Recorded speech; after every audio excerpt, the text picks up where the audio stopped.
Sekretaris Tim Kampanye Nasional Prabowo Subianto Gibran Raka Buming Raka, Nusron Wahid mengatakan, gerakan Salam 4 Jari untuk mempengaruhi elektabilitas pasangan Capres-Cawapres nomor urut 2 Prabowo Gibran.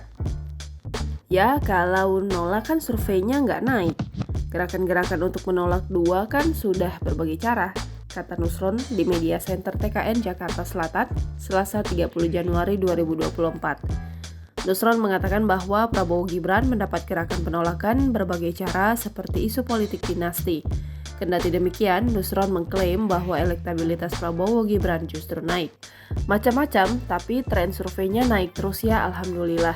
Kalau kayak gitu biarkan rakyat yang menilai ya, namanya orang lagi panik, usaha boleh-boleh saja. Itu kan bentuk rasa kepanikan, kata Nusron. Kampanye Salam 4 Jari pertama kali muncul di media sosial X. Gerakan ini dinarasikan sebagai cara mengalahkan pasangan Capres dan calon wakil presiden nomor urut 2, Prabowo Subianto Gibran Raka Buming Raka. Gerakan tersebut juga sebagai bentuk perlawanan atas ambisi Prabowo Gibran menang satu putaran di pemilihan presiden 2024.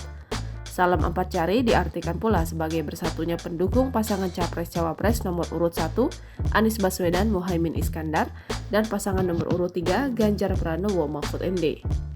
Download Tribun X sekarang, menghadirkan lokal menjadi Indonesia.